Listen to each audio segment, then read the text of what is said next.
अयोध्या में भरत राजा हैं, हम इन जंगलों में भ्रमण कर रहे हैं। सुग्रीव ने अपनी व्यथा पूरी बताई। हमने सुग्रीव का पक्ष लेकर के अर्थात धर्म का पक्ष लेकर के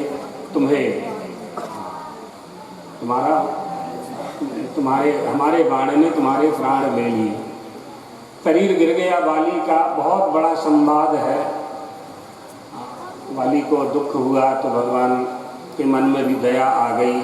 भगवान ने कहा है वहाँ, अचल करो तन राखो प्राणा, वाली कहा सुन कृपा निधाना।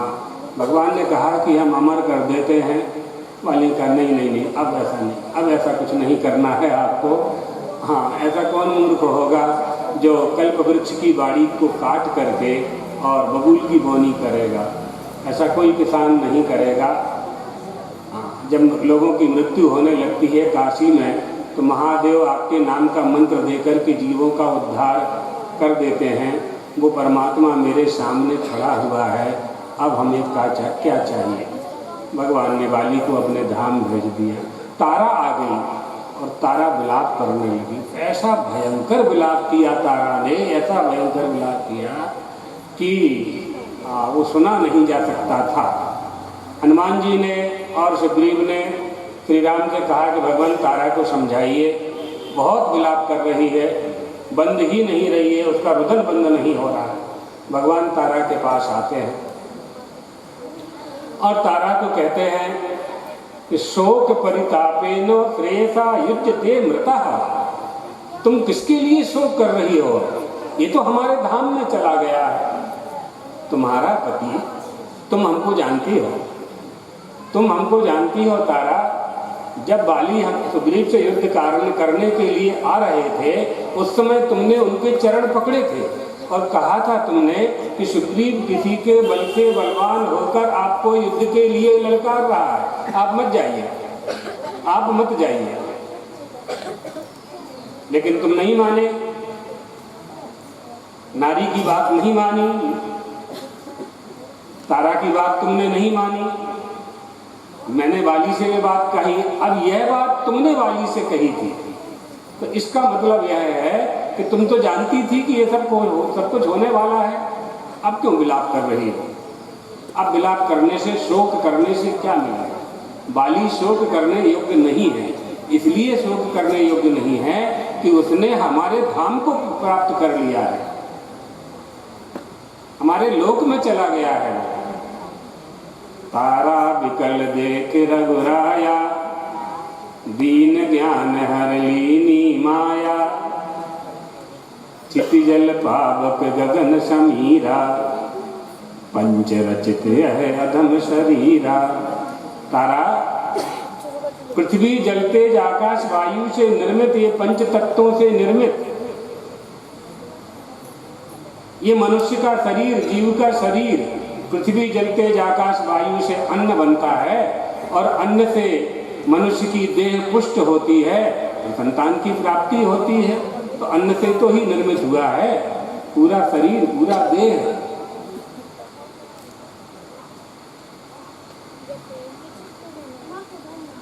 किसके लिए तुम शोक कर रहे हो? प्रगट सुतन तब आंगे शोभा, जीव नित्य कही लगी तुम रोबा। जीव तो नित्य है, आत्मा तो नित्य है, वो तो मरने वाला है नहीं, न मेरे बाण से मरने वाला है, न अपने आप स्वाभाविक रीति से मरने वाला है। किसी भी रीति से उसकी मृत्यु संभव नहीं है। फिर तुम विलाप क्यों कर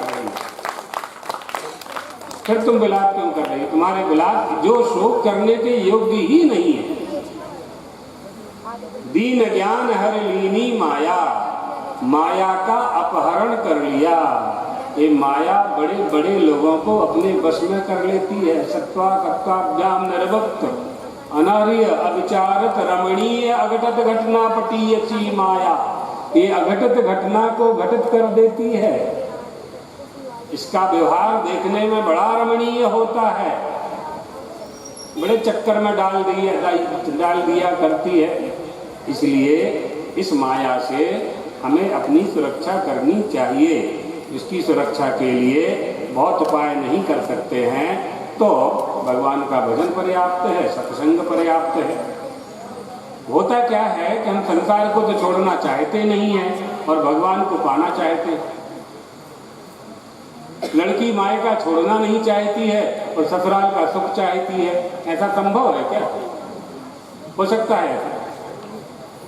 मायका न छोड़े और ससुराल का सुख मिले। अब कोई घर जमाई मिल जाए रेयर केस में तो अलग बात है, बाकी तो ऐसा नहीं होता है, ससुराल जाना ही पड़ेगा। तो संसार को छोड़ना नहीं चाहते हो और परमात्मा को प्राप्त करना चाहते हो, परमहंसी से निकलना नहीं चाहते और गोटे गांव को पाना चाहते हो। कैसे संभव है? निकलना ही पड़ेगा ना। इसलिए इसी तरह से संसार के भोगों का त्याग। अब संसार का त्याग क्या है? संसार का त्याग क्या है? संसार को छोड़ देने से भगवान मिल जाएगा, ये भी भ्रम है, ये भी अज्ञान ही है। एक पति को वैराग्य आ गया, मतलब पत्नी से परेशान हो गया तो वैराग्य आ गया, तो उसने पत्नी से कहा कि मैं सब छोड़ छाड़ करके जंगल में चला जाऊंगा। तो पत्नी ने कहा कि ठीक है चले जाइए, जंगल में जाओगे, हमको सबको छोड़ के जाओगे, मन को तो ले जाओगे कि नहीं ले जाओगे? तो कहा नहीं मैं मन को भी ले जाऊं चाहे नहीं ले जाऊं, मुझे अब संसार में मन नहीं लगता है, मैं जाऊंगा। लाल कपड़े पहन लिए और भस्मी अथनी लगा ली, माला पहन ली और आया पत्नी के पास कि मैं अब जा रहा हूँ। तो पत्नी ने कहा जो घर छोड़े घर मिले तो घर छोड़ो कंत, कंत माने पति, और घर छोड़े घर घर फिरो तो न जाइए अंत। अगर हमारा घर छोड़ करके परमात्मा का घर प्राप्त हो जाता है तो आप चले जाओ, हमारी आज्ञा। तुलसीदास जी की पत्नी का क्या नाम था? तुलसी, रत्नावली ने कहा कि जितना प्रेम तुम हमसे करते हो प्रिय, इतना प्रेम अगर परमात्मा से कर लेते तो तुम्हारा उद्धार हो जाता। तो पत्नी की, अपनी पत्नी की आज्ञा, वही इसी पत्नी का नाम ब्रह्म विद्या है, जो उपदेशक बन जाती है और अपने पति का, अपने बच्चों का, अपने समाज का, अपने परिवार का उद्धार कर देती है। तो पत्नी ने कहा कि परमात्मा, मेरा घर छोड़ करके परमात्मा का घर मिले तो आप चले जाइए, और मेरा घर छोड़ करके घर घर रोटी मांगते फिरो तो मेरी रोटी अच्छी, मैं कम से कम गरम तो दूंगी, तुम्हें तो ठंडी मिलनी है दूसरों के घर में, तो न जाइए अंत। ये बात है। बंदर चने को छोड़ता नहीं है और घड़े को फोड़ता नहीं है और कहता है कि घड़े ने हमको पकड़ लिया है। संसार को छोड़ते नहीं हैं। और उड़िया बाबा जी ने अपने संस्मरण में लिखा है, उनकी पुस्तक है उड़िया बाबा जी की, कि एक व्यक्ति उनके पास आया, उस व्यक्ति ने कहा कि मेरी पत्नी मुझे बहुत मारती है, मेरे बच्चे भी बहुत मारते हैं। कितने बच्चे हैं? कहा 4 बच्चे हैं, 4 बेटा हैं, 4 बहू हैं, सबके सब मारते हैं, तो मैं अब आपकी शरण में आ गया हूँ। तो बाबा ने कहा कि ठीक है, गौशाला में जाओ, गायों की सेवा करो, भोजन करो और भजन करो। सत्संग होता था, अपने गुरुजी महाराज श्री वहाँ सत्संग में बैठा करते थे, अखंडानंद जी महाराज बैठा करते थे। तो सत्संग होने लगा, 2-3 घंटे वो सत्संग में बैठा। शाम हो गई, सूर्यास्त हो गया, तो आंगन में बैठ करके रोने लगा। वो जो आया था ना कि पत्नी मारती है, बच्चे मारते हैं, तो आंगन में बैठ करके रोने लगा। तो बाबा ने पूछा कि भाई क्यों रो रहे हो? कहा बच्चों की याद आ रही है। जाओ जहाँ के कहा पुनर्मुस्को भव, पुनर्मुस्को भव। चूहा ने कहा भगवान से हमें बिल्ली बना दो, भगवान ने बिल्ली बना दिया। बिल्ली को काटने कुत्ता दौड़ा तो भगवान ने कहा कुत्ता बना दो, कुत्ता बना दिया। कुत्ता को मारने शेर दौड़ा तो उनके गुरु ने शेर बना दिया। अब शेर को भूख लगी तो जिस गुरु ने शेर बनाया था, गुरु को ही खाने के लिए दौड़ा। तो गुरु के पास कमंडल में जल था, उन्होंने हाथ में लिया और जल छिड़क के कहा पुनर्मुस्को भव, फिर से चूहा बन जा। जहाँ के तहाँ चले गए, फिर चुकरा बन गए। इसलिए वस्त्र गंदा हो गया है तो धोने के लिए स्वच्छ जल चाहिए। शरीर गंदा हो गया है स्नान चाहिए।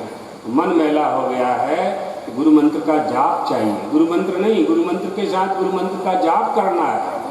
मंत्र ले लेना तो सरल है, इसका जाप करना चाहिए। इसको कहते हैं मल, विक्षेप और आवरण।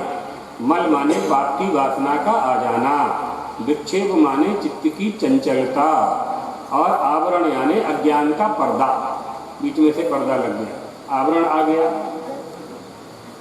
यही सब अज्ञान है, अज्ञान है। एक घड़ा को देख करके हमने उसको घड़ा मान लिया। तो घड़ा कैसे माना? कुम्हार ने घड़ा बनाया तो हमने उसको घड़ा मान लिया। तो घड़े का आकार था वो, घड़े के आकार को हमने घट मान लिया। तो घट कहाँ है? मिट्टी के सिवाय क्या है? मिट्टी को घट की आकृति दे दी गई। आपके कानों में जो कर्णफूल है, कुंडल कर्णफूल, ये कर्णफूल कहाँ है? उसमें कहाँ लिखा है कि उसमें कर्णफूल है? तुम्हारे कान में लटकने वाला सोने का एक आभूषण है, कर्णफूल उसका नाम है, और गोल गोल उसमें छोटे छोटे घुंघरू लगे हैं, वो उसकी आकृति है तो सोना। सोना के सिवाय क्या है? सुवर्णात् जायमानस्य सुवर्णत्वं ही विद्यते। सोने के सिवाय वो है क्या? आप बेचने जाओगे तो सुनार कर्णफूल खरीदेगा कि सोना खरीदेगा? वो कर्णफूल को गलाएगा पहले, गला करके उसमें जितना शुद्ध सोना होगा, या चेक करेगा, चेक करके जितना शुद्ध सोना होगा उसके भाव का वो सोना खरीदेगा। कर्णफूल थोड़ी खरीदेगा, क्योंकि उसके कोई काम के तो है नहीं है, उसको तो गलाना ही पड़ेगा। इसी तरह से हम नाम रूप में उलझ जाते हैं। नाम रूप में अस्थि भाति प्रिय सिंधु में नाम रूप जंजाल, इसी जंजाल में उलझ जाते हैं, आगे नहीं बढ़ पाते हैं। यही प्रज्ञापराध है, बुद्धि का अपराध, बुद्धि का अज्ञान। जो वस्तु जैसी नहीं है उसको वैसी हम स्वीकार कर लेते हैं। अध्यास भी ऐसे ही होता है। इसलिए सत्संग करना चाहिए। अब भगवान यहाँ गीता में सोच रहे हैं कि अर्जुन ने कहा है गुरु न हत्वा ही महानुभावान। भगवान सोच रहे हैं कि ये कह रहे हैं अर्जुन कि महानुभावों को हम कैसे मारें, ये तो हमारी पूजा के योग्य हैं, महानुभाव है। अब भगवान सोच रहे हैं कि महानुभाव का संबोधन उनके साथ कहाँ बैठता है। कितना अत्याचार किया है इन लोगों ने पांडवों के साथ, महानुभाव कैसे हो सकते हैं। तब भगवान ने, महानुभाव कभी अधर्म का पक्ष नहीं ले सकता है, लेकिन समस्त कौरवों ने, कौरवों के जो वृद्ध सयाने थे उन सब ने दुर्योधन का पक्ष लिया। भगवान अर्जुन से कहने लगे क्लैब्यम मास्म गमः पार्थ, ये कायरता तुम में कहाँ से आ गई? अर्जुन ने कहा कि भगवान हम कायरता के कारण युद्ध नहीं लड़ रहे हैं, ऐसा कहना ठीक नहीं है। हम कायर नहीं हैं, हम न्याय विरुद्ध युद्ध नहीं लड़ना चाहते हैं, और ये मारे जाएंगे ये न्याय के विरुद्ध है, सीधी सीधी बात है। अब युद्ध में तो मरना ही पड़ता है, या तो विजय होगी या पराजय होगी, या मरेंगे या जिएंगे, दो में से एक ही काम तो होगा। तब भगवान ने कहना शुरू किया असोच्यानन्द सोचस्त्वं प्रज्ञावादाश्च भाषसे। जिन भीष्म द्रोण आदि के लिए तुम शोक कर रहे हो वो शोक नहीं, वो शोक के योग्य ही नहीं है। श्रुति कहती है मातृदेवो भव पितृदेवो भव आचार्य देवो भव पितृदेवो भव। जब पितृदेवो भव, पिता की आज्ञा करने वाले बनो, ये शास्त्र ने कह दिया। तो परशुराम जी के पिताजी ने कहा कि अपनी माँ का सिरच्छेद कर दो, धड़ से सिर निकाल अलग कर दो। परशुराम जी ने फरसा उठाया और एक क्षण में काट दिया माँ का सिर, काट के अलग कर दिया। दूसरे भाइयों को आज्ञा दी, उन्होंने नहीं माना। पितृदेवो भव, परशुराम जी के पिताजी जमदग्नि थे ना, जमदग्नि जी की श्रीमती जी रेणुका देवी ने कोई अपराध कर दिया। अभी उसको वहाँ नहीं जाते हैं, केवल इतना बताते हैं कि पिता की आज्ञा पालन करने वाले बनो। अब माँ को नहीं मारना चाहिए ये शास्त्र वचन है। ये सब बातें हम क्यों बता रहे हैं? अर्जुन ये कह रहे हैं कि हम इनको नहीं मारना चाहते, इसलिए ये सब हम बीच बीच में सुना रहे हैं आपको। पितृदेवो भव, पिता की आज्ञा पालन करने वाले बनो। परशुराम जी ने की पिता की आज्ञा। अब लोगों ने बड़ा प्रश्न उठाया, बड़ा कोलाहल होने लगा ऋषियों की सभाओं में कि माँ का वध कर दिया, माँ की हत्या कर दिया, पुत्र को पाप लगेगा, तो ये होगा तो वो होगा। लेकिन जमदग्नि महाराज बहुत प्रसन्न हुए, हमारी आज्ञा का पालन किया। यह जानकर के बहुत खुश हो गए परशुराम जी पर, और पास में बुलाया और उसके सिर पर हाथ रखा, कहा बेटा वरदान मांगो। परशुराम जी से कहा वरदान मांगो। परशुराम जी ने कहा कि पहला वरदान तो ये मांगता हूँ कि आप हमको 2 वरदान देंगे। पहले पिताजी को बांध लिया उन्होंने, 2 वरदान देंगे, ठीक है। तो पहले तो उन्होंने कहा कि इतना आशीर्वाद आप दीजिए कि मेरी माँ का सिर उनके धड़ से फिर से जुड़ जाए, अर्थात वो जीवित हो जाए, मेरी माता जीवित हो जाए। दूसरा ये कि मैंने माँ को मारा है ये पता माँ को ना चले।